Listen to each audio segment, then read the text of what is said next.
A young boy attended the court hearing of his own murder, stating, "I'm alive." A plane was forced to turn around after a horse on board got loose. And one school district welcomes 17 sets of twins.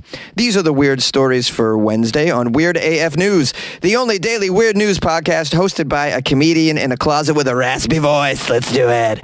Guys, it's my voice. It's so nice. Have you been smoking? No, I haven't been smoking at all. This is how I sound. It's natural. It's healthy. A young boy attends the court that was hearing his own murder case. An 11-year-old boy appeared before a Supreme Court in India to convince the court that he is actually alive and that the murder case involving him is fake. The case began when the boy's father falsely accused his grandfather and uncles of killing the boy. The murder case was registered by police in Uttar Pradesh's Pilibhit. I think I pronounced those correctly. Uttar Pradesh is a state in India with over 100 million people. It's quite large.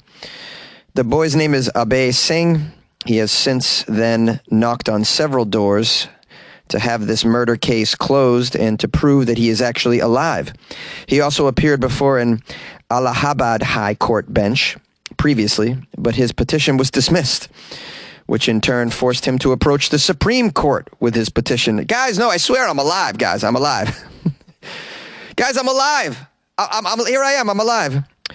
Order. The jury will disregard that outburst from the young boy in the gallery. So it says on Friday, the boy stood before a division bench of the Supreme Court and said, quote, "I am alive." Yes, he probably said it loudly. "I'm alive." How do you not add idiots onto the end of that? Hey, I'm alive, idiots. Taking note of this matter, the court has sought reports from the Uttar Pradesh government, the superintendent of police, and the police station house officer at that particular police station where the murder was reported. The court has also directed authorities not to take any coercive steps against the boy and his grandfather till further orders. Abhay said, quote, "I am safe and staying with my grandparents. I am alive.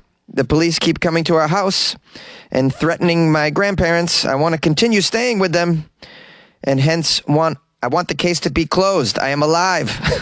This poor guy. I don't understand. This dude's showing up at court. He's alive, all right? What more evidence do you need here? It is the opinion of the court that this young boy is clearly the walking dead. Case dismissed. Put him back in the crypt. Bailiff, if you could. I don't know. Is there a test to see if someone's alive? I think we all... Do you have to play Adele's music and see if it moves him? Is that how... That's how I know I'm dead inside. Adele's music does nothing for me. It says here the boy's lawyer, Kuldeep Jahari, claims the boy has been living with his maternal grandfather since 2013, as his father used to beat his mother and demand more dowry. Okay. Sounds like the father's not too nice of a fella.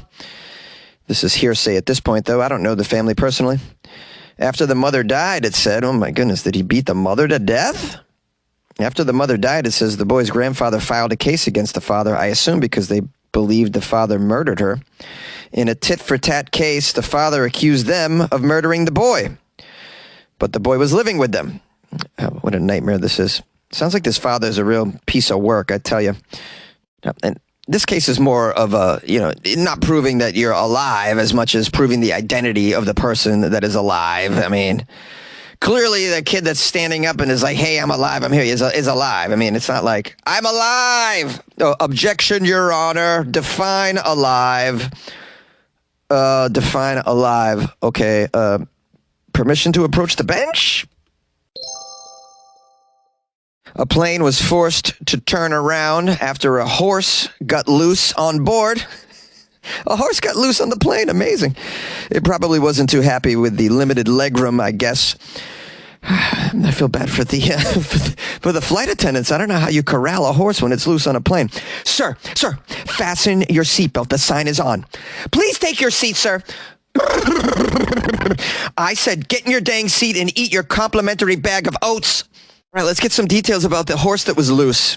I assume it's an emotional support horse. People have been bringing them onto planes, the miniature horses, because flying makes them very stressed, as though they're special. Oh, flying only makes you stressed. Yeah, the rest of us enjoy it.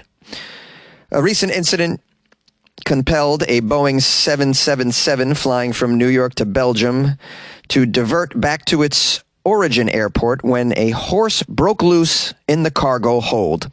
The episode unfolded within the first half an hour of takeoff, with the aircraft already above 30,000 feet. The pilot urgently contacted air traffic control, informing them of the escaped horse and the need to return to the airport. They actually released the audio between the pilot and air traffic control, where the pilot can be heard saying, yes, we are a cargo plane with a live animal. We have a horse on board. The horse managed to escape its stall. There's no issue with flying the plane, but we need to go back to New York as we can't re-secure this horse. We're having a hard time re-securing the horse. Is there a cowboy on the plane? Does there happen to be a cowboy on the plane? Sir, I'm a doctor, not a cowboy. And subsequently, the flight was forced to make a U-turn off the coast of Boston and dump about 20 tons of fuel over the Atlantic, 10 miles west of Martha's Vineyard, due to the flight's weight. That's why they dumped all that fuel. What a waste of fuel. Horrible. Just dumping fuel into the ocean. Is this common? Over one stupid little horse, all that fuel. Wow. We deserve exactly what the planet's doing to us. You know what I mean? It says, amid the fuel dump, the pilot requested a veterinarian to be present at JFK when the plane arrived. Now, it says here, it remains unclear how the horse managed to escape, but it remained unrestrained until the plane landed at JFK. I could just imagine the horse just prancing around a plane. That just seems so silly and amazing at the same time. It never occurred to me that horses could be put on planes.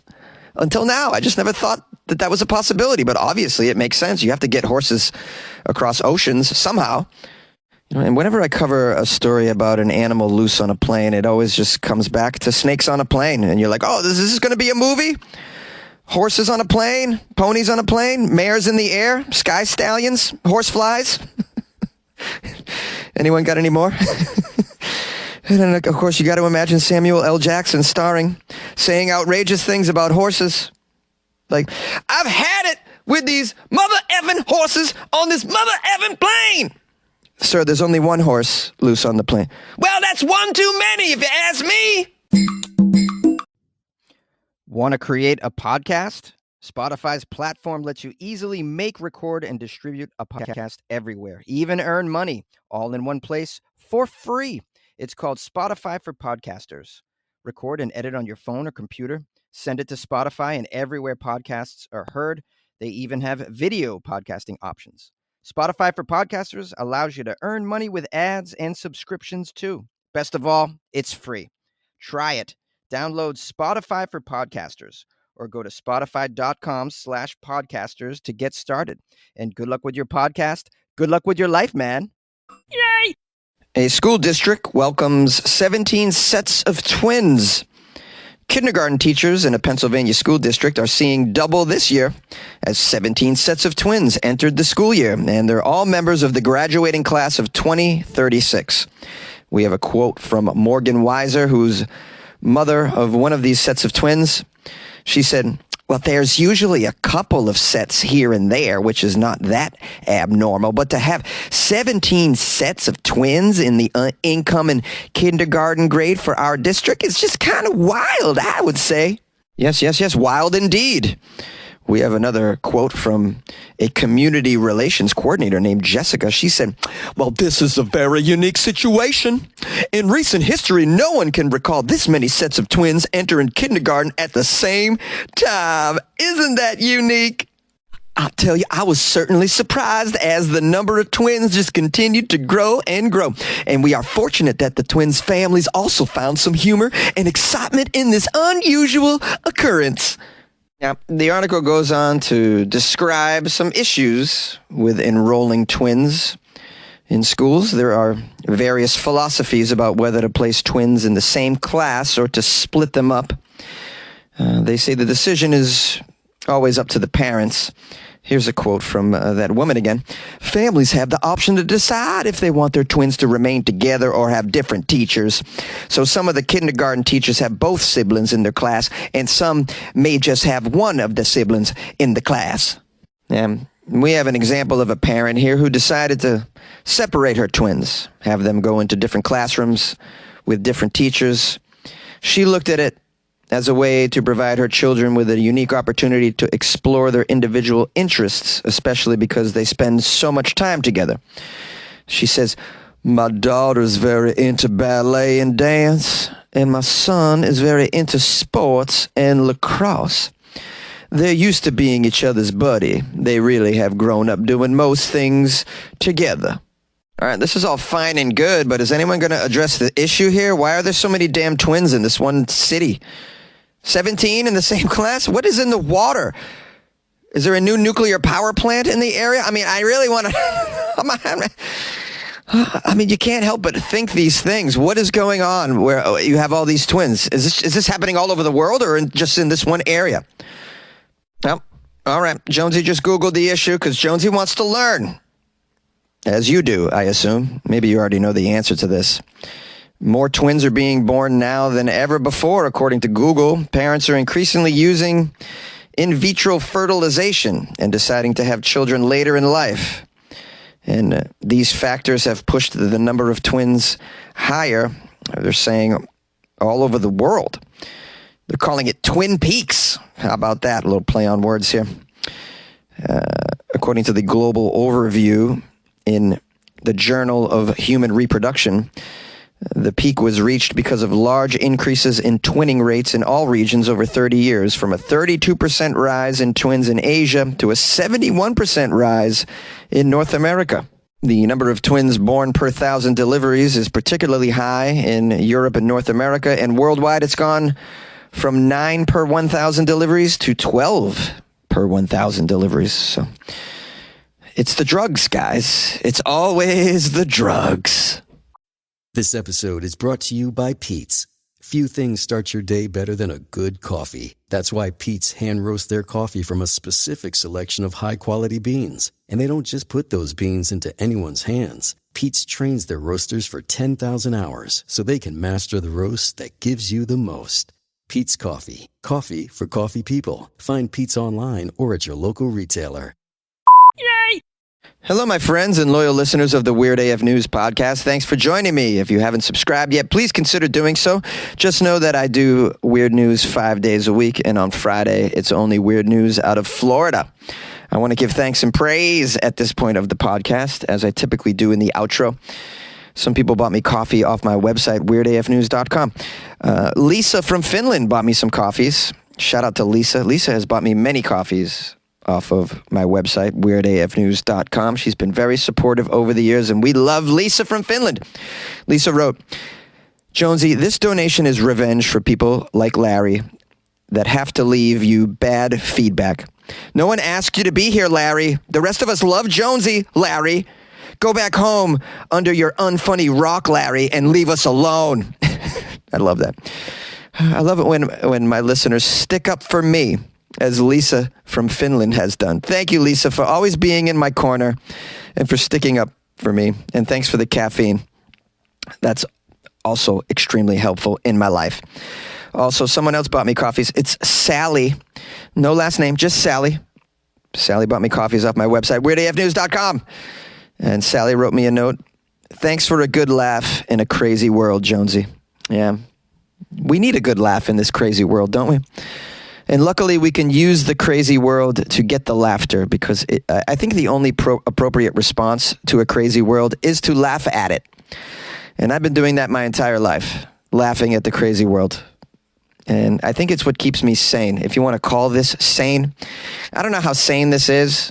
You know, I spend a couple hours in a closet every day ranting and raving like an insane person.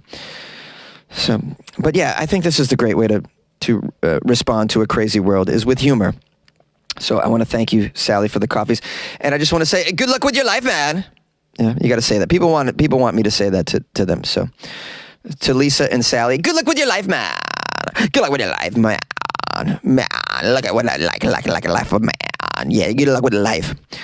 If you guys want to email me, the email's funnyjones@gmail.com. If any of these stories touched you, motivated you, and you want to call the show and leave me a voicemail, 646-450-2012. Is that my number? Did I forget my own number? No, I think that's it. Yeah. Good luck with my life.